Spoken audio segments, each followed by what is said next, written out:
సంగారెడ్డి జిల్లా గుమ్మడిదల నల్లవల్లి మండల రైతులు హైదరాబాద్ ఇందిరా పార్క్ వద్ద ధర్నా చేపట్టారు. తమ పంట పొలాల్లో ప్రభుత్వం డంప్ యార్డ్ ఏర్పాటు చేయడానికి ఖండిస్తూ నిరసనకు దిగారు.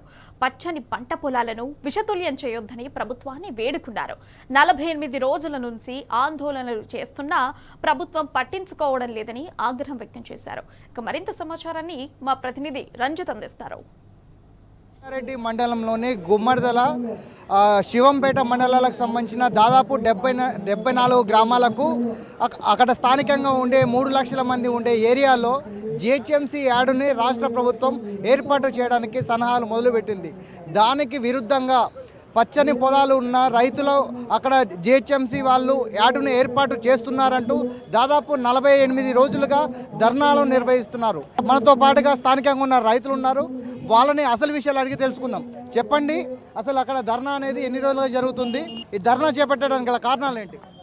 అన్న, మాది నల్లవల్లి గ్రామం, గుమ్మడల మండలన్న. మాది నల్లవల్లి గ్రామంలో మేము రైతులము. కూరగాయలు, పచ్చని ఆకుకూరలు అన్ని కూరగాయలు పండిస్తాము. ఇక్కడ హైదరాబాద్కి అంతే అన్న మా కూరగాయలు స్వచ్ఛమైన ఎరువులతో పండిస్తాము. అంత మంచి కూరగాయలు, అంత మంచి పచ్చని ప్రాంతంలో అయినా ఈ డంప్ యార్డ్ వేసిగినా మా ప్రాంతాన్ని ఇట్లా విషపూరితంగా దాన్ని ప్రభుత్వాన్ని కోరుకుంటున్నామన్న. అప్పుడు ఓట్లప్పుడు ఊర్లకు అంతా దారి పట్టి ముందుకు వచ్చిర్రు. అమ్మ మాకాయ అని ముందుకు వచ్చి మా కాలు మొక్కిరు, ఏలు మొక్కిరు. ఇలా మేము కాలు మొక్కుతామంటే మా కాళ్ళ దగ్గరికి రాణిస్తలేరన్న.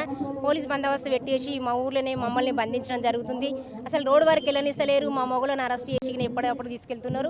ఎవరు ఎక్కువ మాట్లాడితే వాళ్ళని తీసుకెళ్ళడం జరుగుతుందన్న. మా సమస్యల గురించి చెప్పుకోవడానికి అక్కడ గుమ్మడల మండలికి వెళ్ళి అక్కడ నుంచి సంగారెడ్డి జిల్లా అన్న. అక్కడ అలా సంగారెడ్డి జిల్లా మేడం దగ్గరికి వెళ్ళినా కానీ మమ్మల్ని కలవనియలేరు, అసలు పర్మిషన్ ఇవ్వలేరు మాట్లాడటానికి. అక్కడ నేను రోడ్డు మీదనే ఇలా ధర్నాలు చేసి మా గోడు అక్కడ చెప్పుకున్నా కానీ ఎటువంటి స్పందన లేదన్న. మేము మీ భూములు, మీ ఆస్తులు అడ్డుతలేము. మా భూములు మా కష్టం చేసుకొని మేమే బతకాలనుకుంటున్నాము. మీ జాబ్లు అవసరం లేవు, మీ డ్యూటీలు అవసరం లేదు. 10 మంది బతికే విధంగా పనిచేస్తున్నాం. మేము ఒకసారి నష్టపోతుండొచ్చు, ఒకసారి లాభం పొందుతుండొచ్చు. అడవిలలో నీళ్లు, చేనులలో పనికి పోతే మా ఇంటికాడ నుంచి నీళ్ళు తీసుకోము. అదే డంప్ యార్డ్ వేసే దగ్గర ఆ నీళ్లు, ఆ చెలిమెలను ఉన్నాయి. ఆ చెలిమెలలో నీళ్లు ఎప్పుడు ఎండ కొట్టని వాన కొట్టిన అక్కడ నీళ్లు ఉంటాయన్న. అక్కడ నుంచి నీళ్ళు తీసుకొని అదే ప్రసాదం లెక్క తిని అదే కొనసాగిస్తాం మేము. అటువంటి అంత చక్కని నీళ్ళ, పాలసుడు నీళ్ళలో ఈ సమలు కలిసిపోతే మా ప్రాణాలగిన ఆటంకాలు జరగవచ్చు అన్న. ఏం డిమాండ్ అంటే ఆ డంప్ యార్డ్ ఆగిపోవాలి. ఆ డంప్ యార్డ్ అక్కడ వేయొద్దు. అది అక్కడ వేస్తే మాకు ప్రాబ్లాలు అవుతాయి, మా ప్రాణాలకు ప్రాబ్లం అవుతుంది, మా పంటలు వండాయి. అడవిలో ప్రతి ఒక్క జీవరాశి ఉంది. మనతో పాటుకు వచ్చేసి మరొకరు ఉన్నారు. చెప్పండి, మీరు ప్రభుత్వాన్ని ఏం నిర్ణయం చేస్తున్నారు? అక్కడ ఉన్న స్థానికంగా ఉన్న ఎమ్మెల్యేలు, ఎంపీలకి ఇట్లా వచ్చేసి దానిపైన ఏం స్పందిస్తున్నారు?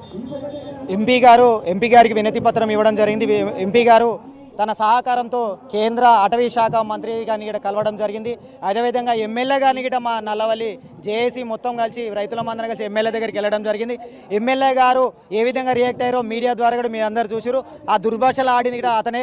అయినా సరే అయ్యా, ఇప్పటికైనా ఎమ్మెల్యే గారు ఒక తండ్రి, మా నియోజకవర్గం పెద్ద మనిషి. కానీ ఈ రోజైనా మా నల్లవల్లి బిడ్డలను, నీ బిడ్డలు అనుకొని ప్రభుత్వం సీఎం దగ్గరికి వెళ్తావా, కాలు పట్టుకుంటావా, నువ్వేం చేసుకోవడం మాకు సంబంధం లేదు. ఖచ్చితంగా ఈ ఎంఎస్డబ్ల్యూ ప్లాంట్ను రద్దు చేసే బాధ్యత నీ మీద ఉన్నదని కూడా మీడియా ద్వారా మా ఎమ్మెల్యే గారికి విజ్ఞప్తి చేస్తున్నా. అదేవిధంగా ప్రభుత్వానికి దండం పెట్టి విజ్ఞప్తి చేస్తున్నా. అయ్యా గౌరవనీయులు ముఖ్యమంత్రి గారు, మేము పేద రైతులం, రొక్కాడితే డొక్కాడనటువంటి చిన్న చితక ఎకరా అద్దెకరా ఉన్నటువంటి రైతులం. ఇకనైనా ఆ రైతు పొలంలో కాకుండా ఎవరు ఎక్కడ వ్యవసాయానికి పనికి రానటువంటి గుట్టలలో అక్కడ పెట్టి ఈ ఎంఎస్డబ్ల్యూ ప్లాంట్ను అక్కడ పెట్టి మమ్మల్ని, మా ప్రజలను, మా ఊరి గ్రామాలను కాపాడాల్సిందిగా, పర్యావరణాన్ని, జంతువులను, అడవిని, నీరును, గాలిని కాపాడాల్సిన బాధ్యత ప్రభుత్వం మీద ఉందని కూడా చెప్పడం జరుగుతూ ఉంది. డంప్ యార్డ్ పడడం వల్ల మీకు వచ్చే సమస్యలు ఏంటి? డంప్ యార్డ్ పడితే ఏమవుతుందంటే కొన్ని రోజుల తర్వాత వానలు పడతాయి, చెత్త అంతా మురిగిపోతుంది. మురిగిపోయి కిందికి భూమిలో దిగిపోతుంది. వాన పడుతుంది, భూమిలో దిగిపోతుంది. అవి బోర్రలకు నీళ్ళు వెళ్ళిపోతాయి, వరదలు వస్తాయి, చెలరళ్ళకి వెళ్ళిపోతాయి, చెరువు నీళ్ళు ఖరాబ్ అయిపోతాయి, బోర్లు ఖరాబ్ అయిపోతాయి, పంటలు వండాయి, భూములు ఖరాబ్ అయిపోతాయి. మళ్ళీ మా ఎవరన్నా భూములు ఉన్నోళ్ళు, ఆడపిల్లలు ఉన్నారు, మగపిల్లలు ఉన్నారు, తమాం గతి లేని వాళ్ళు ఉన్నారు. ఎవరన్నా ఒక గుంట భూమి అమ్మి ఒక బిడ్డ పెళ్లి చేద్దామంటే మీ ఊళ్ళో డంప్ యార్డ్ పడ్డది, ఈ భూమి పనికి రాదు, మేము ఏం కొనము అంటారు. ఆ పిల్ల పెళ్లి చేయలేకపోతాం, కొడుకు పెళ్లి చేయలేకపోతాం, పిల్లలు పుట్టినోళ్ళు ఖరాబ్, వాళ్ళు అట్లనే ఉండిపోతారు. జబ్బు రోగాలు, ఎన్నో రోగాలు వస్తాయన్న. ఆ రోగాలు మాకు తట్టుకోలేకపోతాము. ఆ డంప్ యార్డ్ మాకు వద్దని మేము పదే సారి చెప్తున్నాం. మాకు వద్దు డంప్ యార్డ్, మీకు దండం చేస్తున్నాం అన్న, రేవంత్ అన్న దండం చేసి చెప్తున్నాం, డంప్ యార్డ్ మాకు వద్దు. ఇప్పటికైనా రాష్ట్ర ప్రభుత్వం కనువిప్పు చేసుకొని ఇక్కడ దాదాపు 74 గ్రామాల్లో 3 లక్షల మంది నివసిస్తున్న ప్రాంతానికి డంప్ యార్డ్ని, ఎంఎస్డబ్ల్యూని రద్దు చేయాలంటూ కూడా స్థానికంగా ఉన్న వాళ్ళు డిమాండ్ చేస్తున్నారు. కెమెరామెన్ రవితో రంజిత్, టీ న్యూస్, హైదరాబాద్.